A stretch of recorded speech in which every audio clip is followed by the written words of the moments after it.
everyone, welcome back to my channel. I know it's been a while, but I've been having a great winter vacation, just recharging and getting ready to step into the new year, a new straight-haired person. So let's jump into this Teen Mom 2 episode recap. The show started off with Kale going skydiving, and she admits that she's doing this as part of a quarter-life crisis. Then we quickly turn over into Chelsea's baby daddy, Adam, throwing a huge fit about filming. So if you recall, during last season's reunion specials, he claimed that he would never film the show again. So I guess he was trying to show that he was really sticking by his statement when the producers arrived at his home, knocked on the door, and he texted one of them telling her, hey, I'm not filming right now because I'm napping. She's like, what, you want us to wait for you to nap? And he goes, I guess so. And he curses her out because, you know, real men curse out women. That's how you know you're big and bad. There are two things that are really funny about this ordeal to me. Number one is the fact that when the producers, quote unquote, barged into Adam's home, he was already mic'd up, which is strange for someone who's claiming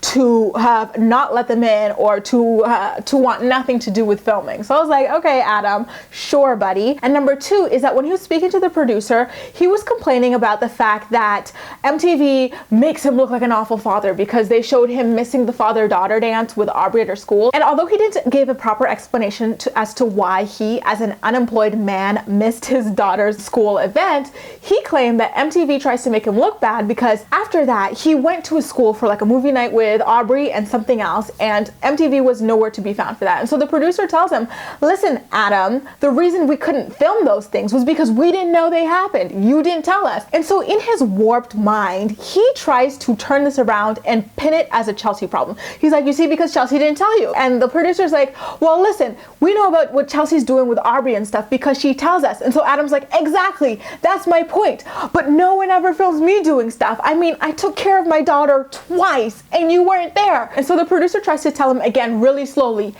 Adam, the reason we couldn't film you taking care of your daughter those 2 times that you did it was because you did not tell us it was happening.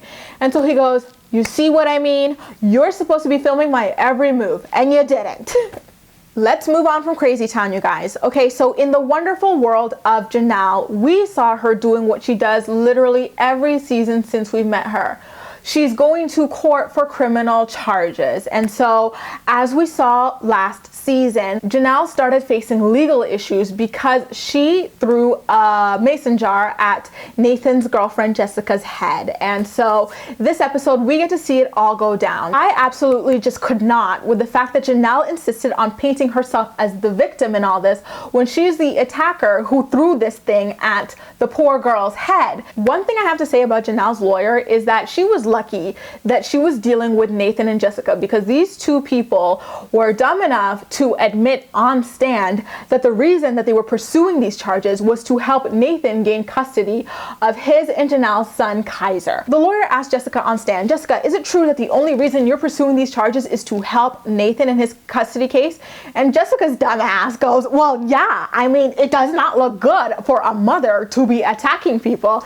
And so Jenelle's lawyer's like, exactly. And then Nathan is called up to stand and he pretty much shoots himself in the foot as well. The entire time the lawyer was asking him about this assault, he kept arguing with her about custody of his son Kaiser. This is a trial for assault. This is not a child custody case battle. Nathan, damn it, like these two are so stupid. They literally could have just stuck to the subject at hand and had Jenelle, you know, probably convicted for what she did, especially considering the fact that Jenelle claimed that Jessica had approached her to attack her, but slipped up and also said that the mason jar landed in Jessica's lap. I'm no rocket scientist, but if you're standing up straight, there is no way anything is landing in your lap. And it could have nailed Jenelle, but Tweedledee and Tweedledum were just such incompetent witnesses that it really did not matter at that point. And yet again, Jenelle's classy court heels and lucky court star saved her from criminal charges. Until next season, now let's jump into the wonderful backwoods life of Leah Messer. On the shocking side, she is not pregnant, dating, or married this season, but on the unshocking side, side of things, she is disorganized and running late to take her daughters to a sports event. And you guys, she has like a really huge meltdown after she gets the girls in the car and finds that she cannot find her keys. So she goes to the basement. She's like, in 1 minute, if I don't make it there, the girls are late. So she proceeds to have, you know, a long meltdown, because that's logical. And so she has her little meltdown, and of course she blames the whole thing on MTV. She's like, this only happens when MTV's here. Now everyone's gonna think this is my normal life, blah, blah, blah. And then she finds her keys and takes the girls to their little t-ball game. I'm pretty sure Corey had primary or at least 50-50 custody of the twins at this time. And even then, they're like 7 years old, which means that they can help you clean the house. When they go to school, you should be cleaning the house because you don't have a job outside of the home.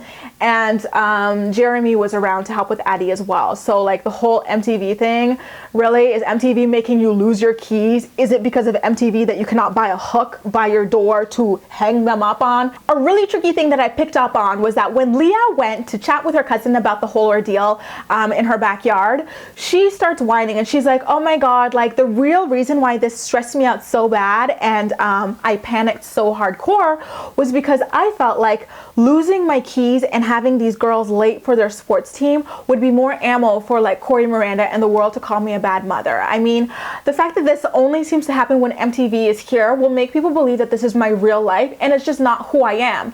But honestly, you guys, this is the same SHIT Leah was pulling last year. Whenever Corey and Miranda would tell her, you're always late with the girls, you're always disorganized, Leah would say, no, I'm not, you're exaggerating, you're just trying to make me look bad. But now all of a sudden that it fits her narrative, she can cop up to the fact that she was always late and disorganized last year. But of course, it's not happening now. It's like, which is it? You're just not believable at this point. And lastly, Leah's segment ends with her and Jeremy exchanging Addie at some sort of parking lot and him letting her know that he's going to be away for about 3 to 4 months on work. Two things about this, you guys. Number one, Jeremy worked so hard the other year to campaign and let everyone know that Leah is probably the most unfit mother on the planet. Yet, ever since he's made these claims and to this day, he's never done anything to protect his daughter, right? Like he's never decided, hey, you know what? I'm only going to settle on jobs in town because I need to be around her because I do not trust her mother. But no, yet again, Jeremy is leaving her with quote unquote unfit Leah for extended amounts of times. And it's like, where are your priorities? We already know you've got enough money in the bank at this point to settle on a lower paying job, especially if your child's welfare is at stake. So what are you doing? And the other thing that kind of irked me about this was the fact that Leah gave Addie this weirdly depressive pep talk about the fact that her dad would be away for a while. She's like, you got to be strong through this time, girl. You got to be strong, got to be a good girl. Daddy's going to Skype you. And I was like, you should just keep it like lighthearted and peppy for her because she doesn't understand at that age, you know, just be happy whenever dad calls on Skype. Just, you know, keep it happy, keep it peppy. Don't make it a depressive thing for the poor girl. So back in Kale land, she invites her friend Gigi over to talk about skydiving and her imploding divorce. And can I just say, Kale's friend Gigi is really pretty, like really, really pretty. Naturally too, I assume. Throughout this conversation, as usual, Kale paints herself as the victim in this marriage, despite the fact that she is like the physically abusive, some would even say emotionally abusive, and of course, how could we forget philandering partner? In Puppy's world, he FaceTimes one of his friends to talk about the marriage as well and how it seems to be going downhill, but he really, really wants to fight for it, especially for his children. The nice thing about this is despite the fact that their marriage is completely down the shitter, Kale still allows him to talk to the boys pretty much every day, and that's really awesome of her. Later on in her segment, we learned that little Isaac has just graduated kindergarten, but one really sad thing about this scene was that they all went out to lunch or dinner or whatever to celebrate. So it was Kale, Isaac, what's the other one's name? Lincoln, Joe, V, and their baby out to celebrate, and one of Kale's friends as well. And Isaac is just so sad throughout the little meal, and Kale's like, you know, Isaac, why are you sad? It doesn't look good. Like, everyone's here to celebrate you. What's wrong? And he's like, I wish my dad were here.